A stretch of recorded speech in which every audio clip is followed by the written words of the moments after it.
Barazanji inayosomwa katika maulidi kila siku, hii barazanji tunaoisoma kwenye maulidi mlango wa kwanza mpaka wa 4, ikiwa ni ziara zinasoma mpaka milango 16.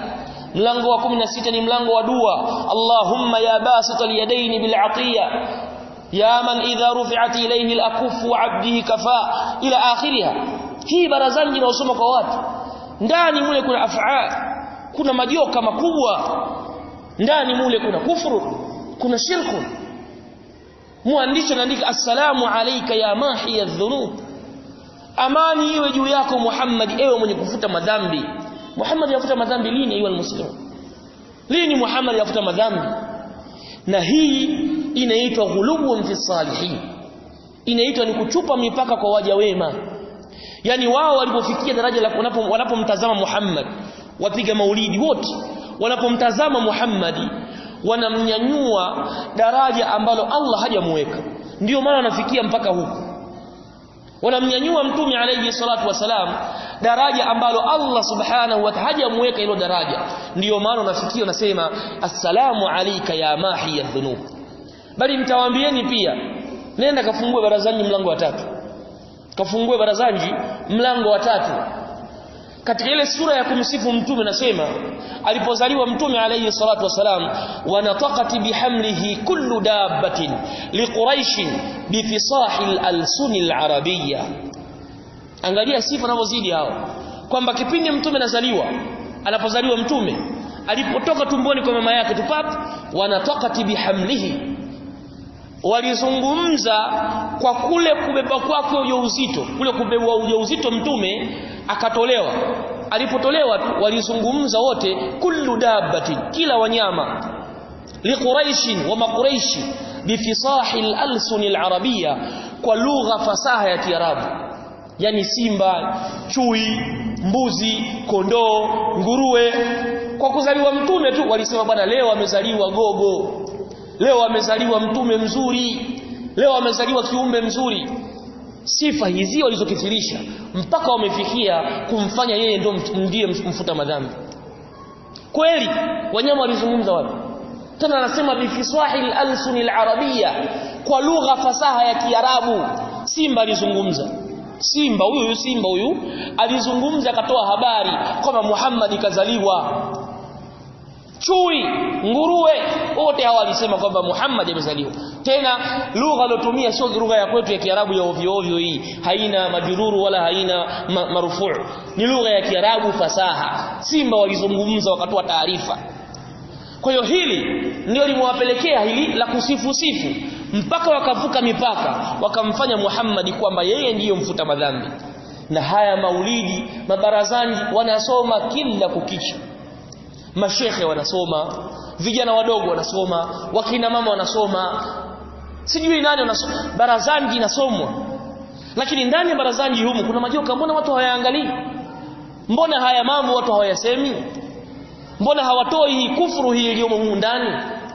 Mbona hawatoi shirku iliyomo humu ndani? Wao kazi yao ni kuangalia tu mawahabi. Hii shirki iliyomo humu ndani mbona hamuisemi? Allah subhanahu ametufundisha sisi kwamba tumtake msamaha Mola wetu. Sisi tukumaliza swala assalamu alaykum wa rahmatullah, assalamu alaykum wa rahmatullah, cha kwanza astaghfirullah, namuomba msamaha Mola wangu, namuomba msamaha Mola wangu. Leo wao wanasema kwamba hapana, assalamu alayka ya mahi adh-dhunub, kwamba amani iwe juu yako Muhammad, wewe ndio mwenye kufuta madhambi. Muhammad anafuta madhambi wapi? Muhammad afuta madhambi? Bali yeye ni abdun, ni mja ambaye kila siku yastaghfiru li rabbih, anamuomba msamaha Mola wake zaidi ya mara 70. Muhammad mwenyewe anamuomba msamaha Mola wake zaidi ya mara 70. Hili ndio jambo ambalo tunasema kwamba watu wanatolewa katika ibada ya kumwabudu Allah, wanapelekwa katika ibada ya kumwabudu mja, na huu ni ushirikina. Usizanie ushirikina ni kuvaa matunguli na kupiga manjenji tu peke yake na kwenda kupigishwa na amri yatosha. Hapana, bali ile jambo ambalo ni khasatan lillah, linalomuhusu Allah subhanahu ukalitoa ukampelekea kiumbe, tayari ushafanya ushirikina. Hata kama wewe utakuwa wewe hujaenda kwa mshirikina mganga yoyote, kitendo cha kuamini kama Muhammad anafuta madhambi, huu ni ushirikina na ni kufuru. ayuha almu'minun, enyi waislamu wa kweli, tumrejeni Allah subhanahu wa ta'ala, tumfahamu haki zake. Wallahi law watajua qadari ya Allah subhanahu, wakajua adhamatu rabb, wakajua ukubwa wa Allah subhanahu wa ta'ala, tutaogopa kuingia katika madhambi, tutaogopa kuingia katika maasi. Lakini tukibakia hivyo tumfahamu Mola wetu na tukaletewa mambo mengi katika ulimwengu, tutabakia kila siku watu tunaswali lakini tunaingia katika ushirikina hali ya kuwa hatujui. Tunafanya mambo ya ushirikina ni ya kuwa hatujui sisi, kwa sababu ni watu ambao hatujatoa muda wetu na nguvu zetu za kumtambua Allah subhanahu wa ta'ala. Awwal wajibin ala al-abidi ma'rifatu ar-rahman bitawhid.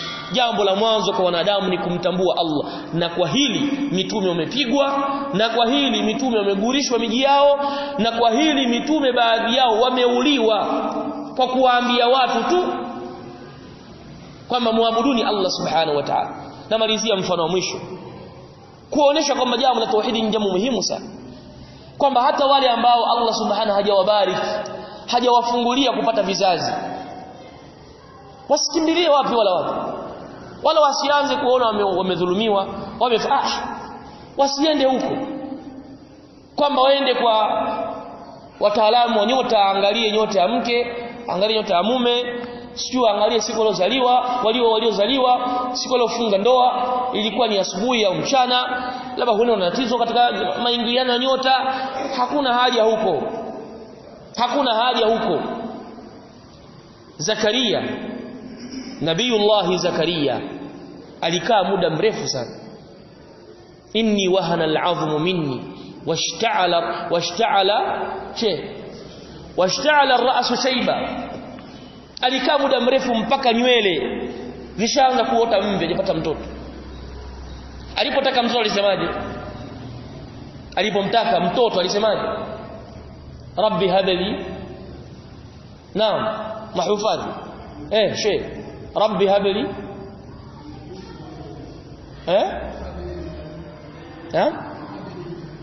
وهب لي من لدنك وليا يرثني ويرث من آل يعقوب.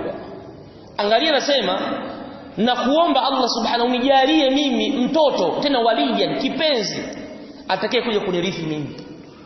Kwani Zakaria alikuwa hajui kwa kienyeji wa njenje? Alikuwa hajui. Washirikina alikuwa hawajui.